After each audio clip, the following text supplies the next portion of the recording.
नमस्कार, आपका हार्दिक स्वागत है। आज हमारी चर्चा का विषय है आधुनिक काल की विशेषताएं या प्रवृत्तियां। यहाँ मैंने बिंदुवार रूप में विशेषताओं को प्रस्तुत किया है जो आगामी परीक्षा की दृष्टि से अति महत्वपूर्ण सिद्ध होंगी। पहली जो विशेषता है खड़ी बोली गद्य का विकास है। आधुनिक हिंदी साहित्य के क्षेत्र में खड़ी बोली का उदय और विकास एक ऐतिहासिक घटना है।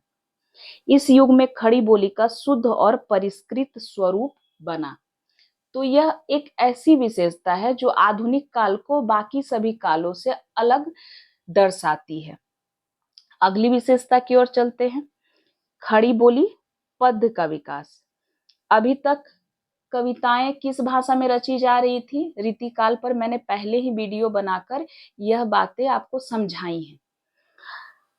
अभी इसे आप और अच्छे रूप में समझ सकते हैं। क्या है देखिए, पद साहित्य की प्राचीन विधा है। आधुनिक काल में काव्य भाषा खड़ी बोली हुई। इसके पहले ब्रज भाषा को ही काव्य भाषा माना जाता था। मैंने थोड़ी देर पहले बताया ना।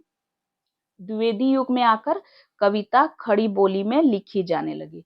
भारतेंदु युग में भी कविताएं जो रची गई हैं वो अधिकतर ब्रज भाषा में ही रची गई हैं। लेकिन द्विवेदी युग में आकर महावीर प्रसाद द्विवेदी के नेतृत्व में कविताएं जो हैं खड़ी बोली में ही लिखी गई। आगे बढ़ते हैं। राष्ट्रीय चेतना का विकास। आधुनिक हिंदी साहित्य में राष्ट्रीय धारा का विकास एक प्रमुख घटना है। सन 1857 के बाद राष्ट्रीय चेतना और देशभक्ति का भाव बढ़ने लगा। 1857 में जो क्रांति हुई उसी के बाद से राष्ट्रीय चेतना और देशभक्ति का भाव बढ़ने लगा और राष्ट्रीयता का प्रथम उत्थान भारतेंदु युग में हुआ। आगे बढ़ते हैं। चौथी जो विशेषता है उसे देखते हैं। सामाजिक और आर्थिक विषमता का विरोध। सामाजिक और आर्थिक विषमता आज के युग का एक ज्वलंत प्रश्न है। स्वतंत्रता के पूर्व ये प्रश्न विदेशियों से जुड़ा था। क्यों जुड़ा था? क्योंकि हम पराधीन थे, अंग्रेजों के गुलाम थे, तो उस वक्त विदेशियों से ये प्रश्न जुड़ा हुआ था। सामाजिक रूप से हो या आर्थिक रूप से विषमता हो, हिंदी साहित्य में विदेशी शोषण के विरुद्ध आवाज भारतेंदु काल से ही उठ चुकी थी। आगे बढ़ते हैं। पांचवी जो आधुनिक काल की विशेषता है क्या है? प्रकृति का सुंदर चित्रण। प्रकृति का सुंदर चित्रण। आधुनिक काल के हिंदी साहित्य में प्रकृति के उद्दीपन रूप का चित्रण न करके उसे आलंबन रूप प्रदान किया गया। यहाँ प्रकृति स्वतंत्र अस्तित्व प्राप्त करती है। प्रकृति के मानवीकरण की प्रक्रिया तेज हुई। छायावादी कवियों ने प्रकृति चित्रण पर विशेष बल दिया। पंत, महादेवी, निराला का काव्य प्रकृति चित्रण से परिपूर्ण है।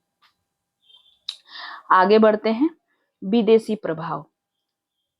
अंग्रेजों के भारत आगमन से हमारे जीवन पर उनके विचारों व चिंतन का गहरा प्रभाव पड़ा। अंग्रेजी तथा अन्य पाश्चात्य साहित्य के संपर्क से हिंदी साहित्य अछूता न रहा। तो साहित्य समाज का आईना है और समाज पर अगर विदेशी प्रभाव पड़ रहा है तो साहित्य उससे कैसे अछूता रह सकता है? तो वही स्थिति हिंदी साहित्य के साथ भी रही। आगे बढ़ते हैं। सातवीं जो विशेषता है, साहित्य जीवन की और। रीतिकाल का साहित्य कैसा था? दरबारों के कटघरे में बंद था। हम सभी जानते हैं दरबारी जीवन था, दरबारी साहित्य था। कवि जो थे राजाओं के आश्रित थे, उन्हीं के अधीन रहकर काव्य रचना किया करते थे। उनका उद्देश्य कैसा था? सामंतों की रुचियों को तुष्ट करना था, संतुष्ट करना था। तो वो जितने भी कवि थे वो क्या करते थे? अधिकतर राजाओं या सामंतों की प्रशंसा में ही काव्य रचनाएं किया करते थे। लेकिन आधुनिक काल में ये बात नहीं रही। आधुनिक काल में साहित्य का उद्देश्य बदला, साहित्य का उद्देश्य ही बदल गया। राष्ट्रीय आंदोलन ने साहित्यकारों को राष्ट्रीयता की ओर उत्प्रेरित किया। आज जनपद साहित्य का केंद्रीय विचार है। तो अब जनता ही साहित्य के केंद्र में है और साहित्य जीवन की ओर है। तो ये कब स्थिति बनी? यह जो विशेषता हम देखते हैं, यह विशेषता आधुनिक काल में ही दिखाई पड़ती है। तो आधुनिक काल की जितनी भी महत्वपूर्ण विशेषताएं थे उन पर मैंने चर्चा कर ली। बिंदुवार रूप से भी आप इन महत्वपूर्ण बिंदुओं को याद रखेंगे। जैसे क्या क्या है, इन सारी विशेषताओं को आप बिंदुवार रूप में भी याद रखें। जैसे खड़ी बोली गद्य का विकास, खड़ी बोली पद्य का विकास, राष्ट्रीय चेतना का विकास, सामाजिक आर्थिक विषमता का विरोध, प्रकृति का सुंदर चित्रण, विदेशी प्रभाव और साहित्य जीवन की ओर। क्योंकि कई बार होता है कि वस्तुनिष्ठ प्रश्न सीधे बिंदुओं के रूप में ही पूछ लिए जाते हैं कि ये किस काल की विशेषता है। तो उम्मीद है आज की चर्चा आपको पसंद आई होगी। एक नए वीडियो लेक्चर के साथ मैं शीघ्र ही उपस्थित होती हूँ। तब तक के लिए धन्यवाद।